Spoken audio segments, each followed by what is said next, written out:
Okay, and here we are live. Hi, everybody. Welcome to the Hoodoo Q&A. Okay, Paco. It's okay. Okay. Hi, everybody. Welcome to the Hoodoo Q&A. I'm Shaun Laveau, your host for tonight's. This a soiree, a gathering, a meeting of the minds, a philosophical discussion, and follow me on Instagram at Shaun Laveau. Shaun Laveau Psychic. Follow me on Facebook at Shaun Laveau. But that's enough plugging of me. I'm joined by an amazing root worker, an amazing urban shaman, and interesting to me, you guys. I followed him. I've stalked him on Instagram. Stalked, literally. For a while. Your work is just because it's very in depth and detailed. So this is August Midnight. August, say hello to the people and tell them where they can find you. Good evening, everyone. My name is August Midnight. You can find me on YouTube, Facebook, Instagram, under the same name, August Midnight, MIDNITE. Instagram is at August_midnight. Again, that's MIDNITE. And yeah, just feel free, hit me up, reach out. On my email address is augustmidnight88@gmail.com. So come hit me up. Yes, and you're available for consultation and for hiring Yes, for I am spiritual. available for consultations. I do spell work. I call it traditional medicine. So any type of work you need, we just have a consultation done and see what I can do for you. But yeah, I do all types of different types of methods. I work with animals, animal spirits, herbs, and candles and roots and etc. So yeah. Try to be a Um, jack of all trades. you know, so I wanted the topic of tonight is actually inspired by your Instagram page because, like I said, I stalked you on Instagram. Hmm. Love seeing you post pictures of your work. So involved and it's so detailed and it's so well organized. And so, I'm thinking about this and I'm looking at all of these things, and that when I saw your Instagram page, do an interview with him, I wanted to know more you connect to use, which is the subject of tonight. Speaking on the connection that we as magicians and as spiritual workers have to build with Hmm. things like the cauldrons or the cast iron pots, or the things that we might use in root work, spiritual work, traditional medicine, are things that might be even a little bit more finicky because they at one point at one point and still do possess their own entity, like animal skulls and animal bones and things like that. Hmm. One thing that I think I wanted to start from the simple, and I wanted to work my way to the more advanced, in the sense that a lot of people work with herbs. And I know that one of my teachings is that when you start to work with an herb, it's important that you have a strong foundation with the herb. Hmm. Where the herb comes from, how the herb grows, and what season does it flourish. And that can all be useful and tied back to the magic that it can be acquainted with. So my question to you is, how do you build relationships with herbs, and what are some things that you would suggest to people and recommend to people for you to interact with those herbs in certain manners and in different types and different forms of magic? My relationship with herbs, fresh herbs and growing them at least, is pretty much just like my relationships in real life. Like, they'll blossom and bloom really quickly and then just die. So, so not that the people die, but just the situations, relationships would just end like as soon as they start. So it took me a while to really get build a connection with herbs. I really just started getting more dry herbs and started working with them. Mostly through just intuition. Like intuition is basically how I really would connect with them. I've literally gotten herbs and put stuff together consciously, and I didn't see much results from that. So it definitely came from like intuition, and I can like smell how they, just smell their scent, and just I don't know. It was just it's hard to explain because it's really just intuition. But I have a shit ton of herbs. Like I'm looking right over at them. But yeah, I have a shit ton of herbs, and my way of really have a relationship with them nowadays is really just to buy my herbs and mix them together. And mostly for me personally, I smoke mine, mix them with like tobacco, and I would smoke that, but Okay. only like for spiritual reasons. Okay. No, I understand that because I've met some workers who mix certain herbs with another type of herb, another type of greenage, and they use it before Yeah. spiritual.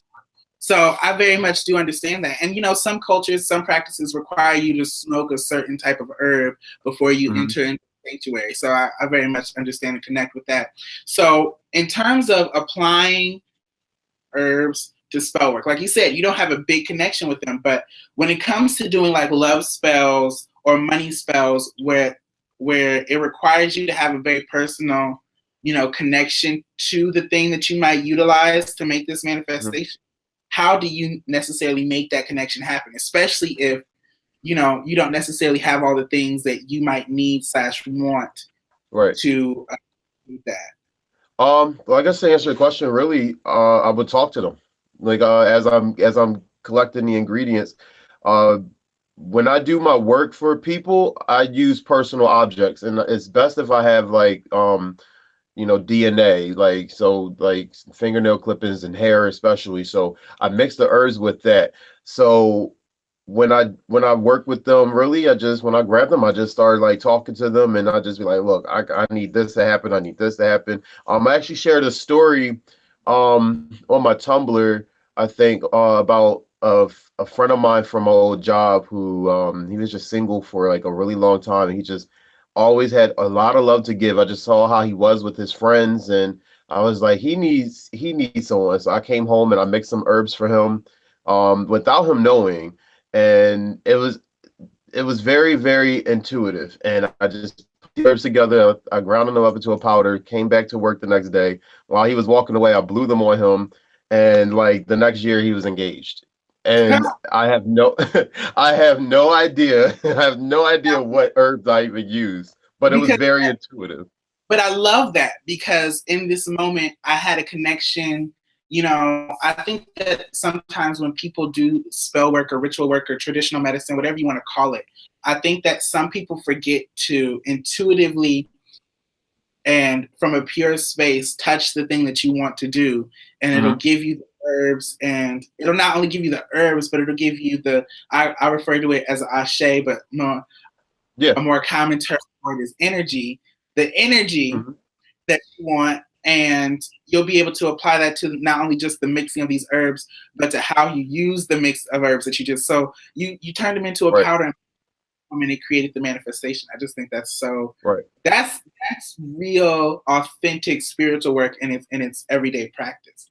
So I want to address, because you gave me a list of questions. I asked you for a list of questions, and I'm very interested because, typically when people give you a list of questions, these are things that they want to be asked about. So I want to ask you a couple of things. I want to know, Okay. based on the list, what is the best spell that you've ever cast? uh, that's a good question. The best spell I've ever cast. Aside from that story, man, because I got a lot to pick from. Aside from that story, I would say,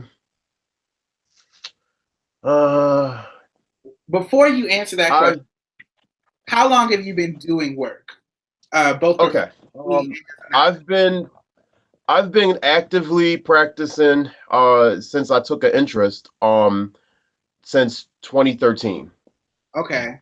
So, So so I've done a lot of stuff in that time. So um the best ones for me was really like stuff like, I would say the ones that I use a lot in my clients' work and whatnot. So like a lot of my prosperity and like employment spells, like communication spells, those for me were the best ones. And I can't really just pick one. I guess it would just be like the the first time that they've happened. I wrote it all down in my grimoire. I just kind of like put it out my head, but yeah, those would probably be my best, like my favorite ones. So the best spell for me would definitely be my prosperity work, which uses this guy here. And that's probably like my absolute favorite because I see that work like really fast for a lot of people.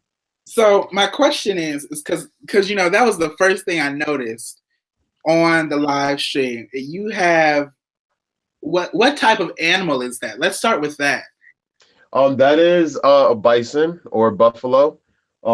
It's known for the use its use in prosperity, and abundance. It's a just very general basic use, but indigenous and Native American tribes, they hunted buffalo, and so there was always a symbol of prosperity because if you had a lot of buffalo, you had a lot of that cattle, like you were good. Like that was your way of eating. That was your way of being able to make clothes out of the skin. You kept the bones for other hard materials. So like that was your physical source of abundance. So the more you had, the more prosperous you seemed. Um, that in my prosperity work because of that symbolism. A lot of my spirits are indigenous and Native American spirits that I've seen in several different dreams, and it took me a while to get it, but I got there eventually. But yeah, so that's my big guy there. I think I got him by like a couple of months ago, because it was really like I've been using that medicine for a long time, and then I was like, let me just get Buffalo. So that's it. That's pretty much it.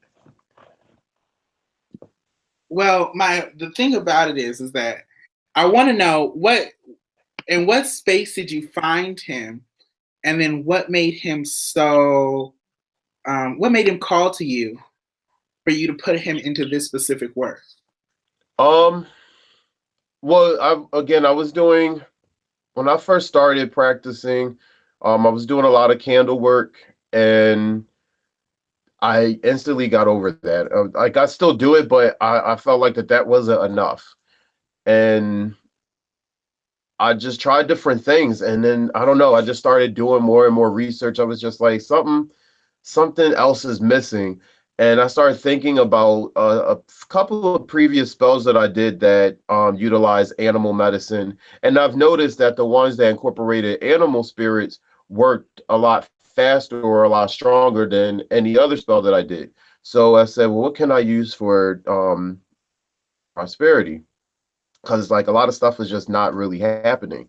So then I started doing research, and then I came across Buffalo, and just something about this one prayer that went with it. I was just like, okay, I was like, I could dig that, and I kind of like changed the words around, and I just like put it in Cherokee, and then I just started using that, and then I started seeing results, and it was just like perfect. Like I'm gonna stick with you. So then something said like get you a buffalo skull. I was like, where the hell am I gonna get one at? So I just went online and I just found one in Arizona, from a Native American shop, and it was like 200 something dollars, and I was just like click, like just send it, like so. And then he arrived in this big ass box, and I was just so happy and hyped to like finally take them out. So I just addressed them in certain herbs and oils, and been using him in my work, and he's just part of my council. Because I have other skulls up there too you can't see, but it's just two other ones up there, but you can't see them. They're further on the other side. So let me ask you this, because one thing that I kind of um, one direction that I was kind of expecting for this to go was, but I guess I should. I kind of expected for you to say that the tool comes first and the spirit comes after that. But would you say that it's more vice versa, that the spirit comes first and then spirit then in turn gives you the tools or the way that the working should be done, and that's how you really connect Yes. the work?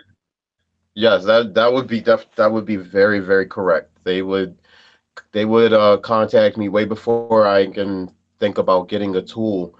Only because like I have very like forgetful moments with them, and I'm just like, what can I do with this again? How did I do this? So try to write stuff down, but still is always something that's kind of missing, and the tools are kind of a reminder of of what to who and what to call upon, and they just become that conduit to just channel them. So, do the spirits when they come Yeah, to you, you'd be right. when they come to you, do they always present themselves with a name or a title, or do you sometimes just No, no? no names, no titles. Sometimes I have to give them a name, but they'll just they'll just come as an image. Because before I started practicing, I used to draw a lot. So, and I'm a very visual person. I'm very into aesthetics. So they connect with me through that, and I would just see things, and especially in dreams, and then I would just follow through with that. And the the tools come later, but they just really, I don't know, they have a weird way of connecting and contacting me, and my friends could tell you, like, it's just crazy. It's fun though. Now, one thing that I noticed that you utilize a lot is a cast iron pot or an iron pot. Yeah. And so that to me is like really well, that to me is really interesting because, you know, I was taught through certain teachers that iron in itself, because it's representative of a spirit of Ogun and it's representative of different entities, that iron itself has a spirit. And so when you want to put a spirit inside of iron, you have to first negotiate or discuss that with the spirit of iron, and then you have to put these two spirits on one accord and put them into the pot. And I've kind of applied that to every aspect of my magic. So whenever I make a candle, I have to reconcile between the candle, the herbs that are going on the candle, the oil that's going on the candle. The three of you are all going to work together in order to create Right. a manifestation. Do you think that like that process is important to your type of magic, or to the way that you perform your work, or is that a process that you feel like if they were all sent to me, they all know what they're supposed to do and they're going to do it when I put it together? Do you understand what I'm Yeah. saying? It's a little both sometimes. There's sometimes that. All right. So for example, for on the topic of the pot, I think I started working with this pot. I got it like 2 years ago, at least 2 years ago. Um, and it It's a really beautiful. is that again? Uh, I said it's a beautiful pot because I see pictures on it. Thank you. It's always this pot has more pictures on Instagram than you have on Instagram. And That's the homie. That's the homie. He does like no, he really does a lot for me. No, so I really had like this strong urge to build a pot for some reason. It really was completely random. And at the time I just met a friend of mine who she was raised in both Santeria and in Palo.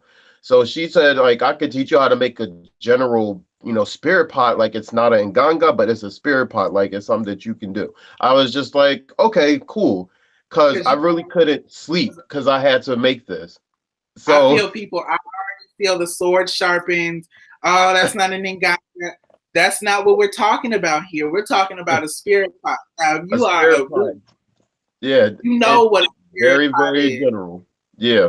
Yeah, it's not an Nganga, not at all. Like I do not advertise it as that. I don't say that. I know what an Nganga is, and it's an Nganga is a spirit pot, but not all spirit pots are Ngangas. It's like rectangles and squares. Like all squares, Exactly. but not all rectangles are squares. So Exactly. Exactly. So I had bought one, and I collected the earths and just the certain tools and items that needed to go in.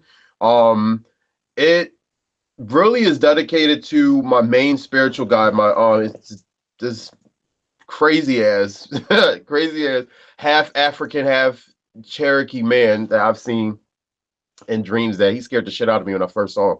And I just collected items that I felt like represented him, and I don't know, I just put him. There's been several times I had to redo it and kind of rebalance everything and do it over again, and remove a lot of different things.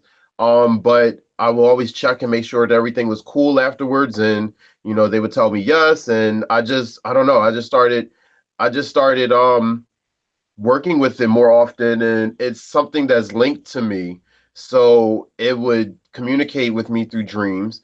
It would, like, I've noticed I stopped doing more spell work for myself. Like, I would just talk to my pot and I would get exactly what I asked for. So the first time I experienced something like that would be I sat there with it and I was just like, I need $90. I just need $90. I forgot what I needed it for. But I was like, I need $90. If you could just get me $90, that's all I need. So then a client came over, and I think it was my first time meeting her. And she gave me, after she was getting ready to leave, she was like, I heard a number. I want to give the pot an offering. Is that all right? I was like, yeah, that's fine. And she left $50 at in front of the pot. And then I went upstairs, walked her to the door. She was like, oh, by the way, this is for you. And she gave me 40. And then it took me like a couple of seconds, and I was like, oh shit! Like, I just asked for $90 like 2 days before. So I started, practicing that more, and I would feed it herbs. I think I had my mom feed it some herbs, and like I feed it cornmeal. So like it's unconventional. I don't do things the conventional way, but it gets fed cornmeal, and I've noticed it reacts to that, responds to that. So I had my mom feed it some cornmeal, some herbs, because she was having some money troubles, and then she had gotten like a 10,000 increase in her salary. So I've learned like that this pot is legit, and I try to make sure I respect it and and maintain my relationship with it, because it's his own entity. It's his own entity now. So I want to get to the core of the topic. When I originally thought of the topic of connecting to the spirit of the tools, I think that it was awful. Like I said, this was based off of your Instagram page, so I assume that there was a lot of ritual aspect to your magic that revolved around certain tools and certain items that would come into play during different aspects of your magic. So, are you, first of all, a ritual tool user? Do you believe in like an athame or a ritual knife, a ritual blade, or a wand or a staff and things of that nature? I have this And knife. then, I got this one. This is probably the oldest tool that I have. and This is the oldest tool. So yeah, I do sort of, yeah. so You could say that. how do you not only communicate but connect and truly build a relationship with the tools that you work with? Because I think that a lot of people, included when they first start the practice, they get told that you need this. Like, Right, right, you need a wand, you need a grimoire, you need tarot cards, you need an athame, right. you need a or you need a spiritual robe, all of these things. But nobody is telling you a true and an earnest connection. When you have these things and this connection is built properly, serve you and they do only work for you. Do you understand what I'm saying? Yeah, no, I get it. As a artist, it's pretty much if like someone told you, oh, if you're an artist, then you need oils, and you need a canvas, and you need paintbrushes, and you're like, okay, well, I don't want to do that. I try using that, but painting is not my medium. I like using sketchbooks. I like using pencils. I like using charcoal. So it's in the same sense as that when it comes to people who practice out of their own intuition. So for me, like, a lot of these tools, they found me. That wand found me years before I practiced. So this pot, I didn't have any interest in getting a pot. It just, I didn't even know there was a general concept of a spirit pot. I just felt like I needed one, and it was, I don't know, it just happened. So with that, I definitely recommend that anybody, go with that gut instinct. Like, those list of tools and how to use them, they're just in case you have that instinct to do that. Those are just like some guides, but you can always take it with a grain of salt. And that's what I learned. Like if I wanted to make something a little bit more orthodox, a little bit more conventional, a little bit more structured, then I would follow some, some books and their guidelines. But if it's just all intuition, you have a lot of people that just are going straight off of their raw intuition. I'd say like definitely go with what makes you feel, what feels right. Like set up your space the way you feel like it should be set up. And for a lot of people, that's like no tools at all. For some people, they can just be fine with just plain candles, or they have to always have one incense burning, and that's all they need. So it's just whatever you feel comfortable with. I think that I'm a diviner first and foremost. I love divination. So I Hmm. think that the important part of connecting with any divination tool is that you can not only understand it, but you can see the practicality in it. Do you know what I'm saying? Hmm. Like there's some divination forms that I've studied that I just don't understand how this is practical or how I could Right. use this as a guidance because it's just too avant-garde for me. Like people that can read the clouds. Like I've studied cloud divination. It's just basically it's very similar to tea leaf reading, but it's just too avant-garde to look up into the sky and to see a sign. Right.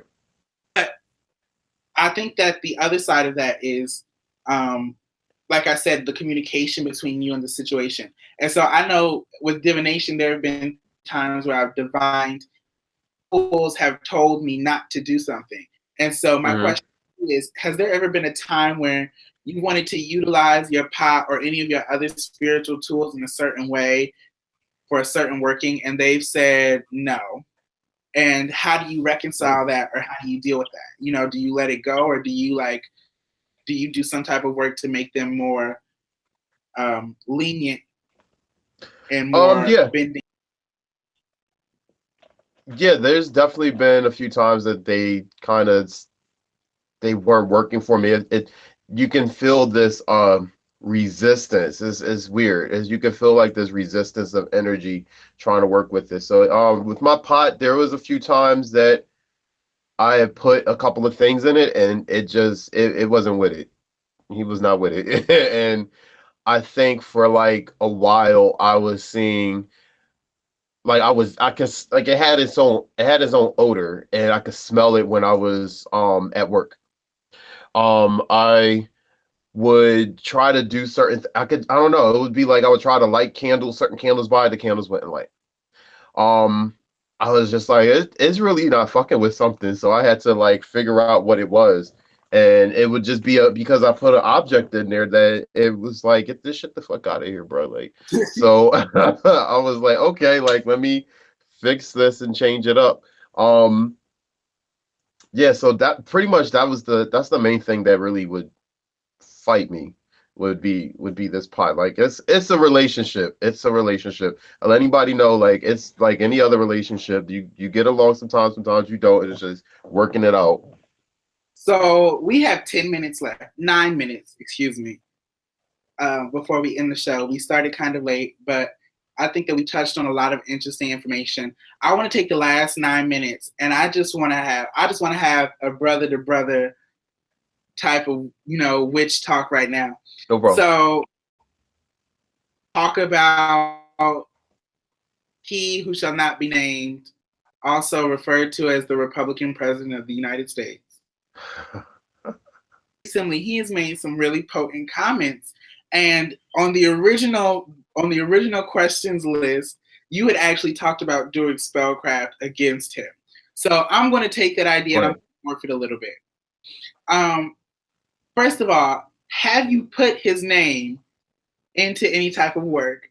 And then, second of all, do you feel like the ancestors have something special in store for him? Because he's insulted a lot of not only descendants, but he's also insulted motherland of revolution, Haiti, which Right. is Yeah. like a Yeah. Yeah. I feel like he already has a lot of stuff coming to him. Like a lot of, I haven't done any work because before I can even think about doing it, something said no. He's scheduled to be here for a certain amount of time.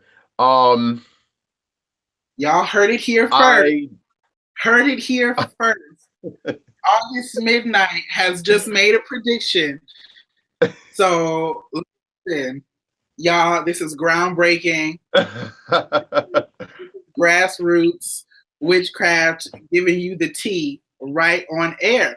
But my thing about it is because I've had dreams about him being assassinated over and over and over again. And I'm the type of visionary or the type of seer that when I see something in a dream multiple times, I know that it's going to come to pass.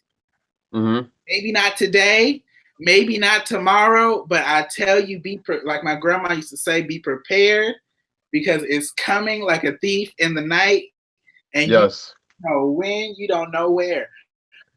I wouldn't be surprised if it was this year. Y'all heard it here. That is an interpretation. The audience is witness. Everybody viewing this is witness. Now, I also want to talk about summertime. He's giving us seasons, okay? He's feeling sun rays and heat. I predict stuff by the weather. I sense the weather. This tea is hot, y'all. I need to put some ice in it because he said it's going to be summertime. We need iced tea for summertime. Now, I also want to talk about Cardi B. Now, this is completely unrelated to anything, but I just have to talk to you because, listen, you've been doing this since 2013. I've been doing this even longer than that. Like, I think the first time that I actually did any type of candle burning, I was 12 or 11 years old. So my question to you is that everybody is talking about how Cardi B might have apparently done some santeria or some saint work to get where she is today. What my feelings about that are, I'm gonna start with my feelings. My feelings about that are we live in a system that didn't even account for us humans. It accounted for us as chained animals.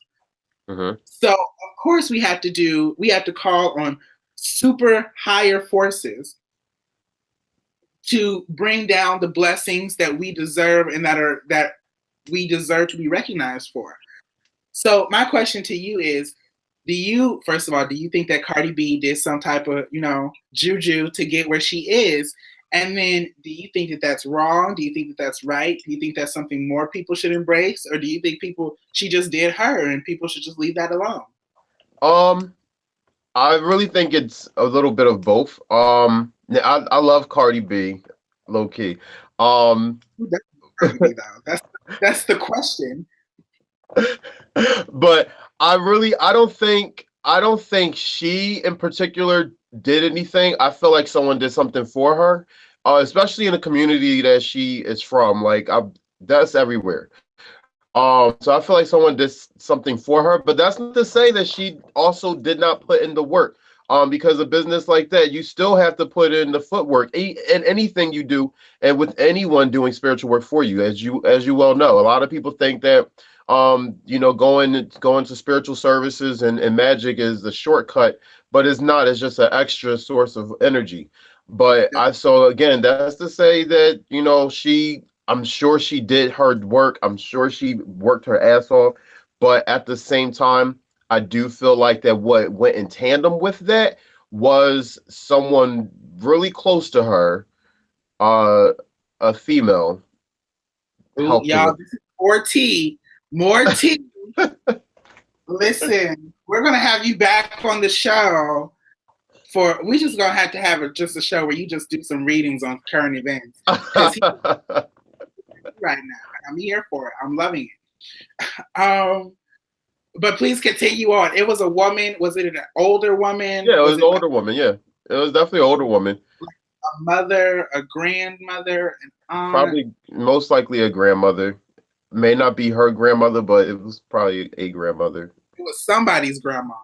Somebody's grandmother. Okay, so generational blessing. I feel it. Her glow up was most definitely an awesome one this year. So yeah, we still have time left. We're gonna talk a little bit more about some of this current events tea because I'm living for these predictions right now. He's giving us next question. Did Jay-Z really cheat? Inquiring minds. No, you don't have to answer that if you don't want to. Did he really cheat? I'm not sure. I don't know.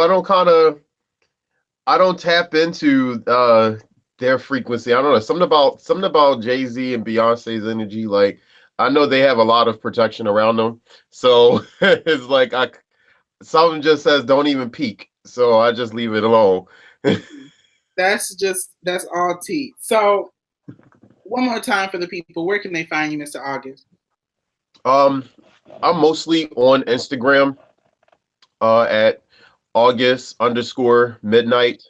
MIDNITE. You can also find me on YouTube, same name, August Midnight. Facebook, August Midnight. And my email address is augustmidnight88 @gmail. So I wanted to get this on camera though. Can I count on you being back on the show? Can I count on you being back on the Hoodoo Q&A? Yeah, definitely. Hit me up anytime. Oh, all the tea was spilled, but some predictions in the future about our fearless leader. Oh. Let's see how those pan out. Mm-hmm. But I'm so thankful to have you here. I truly do admire your work. And Thank you. I my friend, appreciate you having me. um, my friend, he always says this thing to me, and I giggle when he says it, but he says, "Witches stay." And I'm saying that here to say that I not only see your divine essence, I not only see your ashe, but I see the witch in you, and it is an amazing. You are awesome. Thank you. Everybody, go find August Midnight on YouTube. Watch some of his videos. Get into his work in the detail because it is beautiful. And I am Shaun Laveau. You can find me on Instagram at Shaun Laveau Psychic, at Shaun Laveau. You can find me on YouTube at Shaun Laveau. You can find me on Instagram. I think I already said that. Facebook or at Shaun Laveau Psychic. You can just type Shaun Laveau and you'll find me everywhere. Thank you all for watching tonight. It has been spectacular having you. It has been spectacular having Mr. August Midnight. I wish all of you blessings and ashe, ashe, ashe.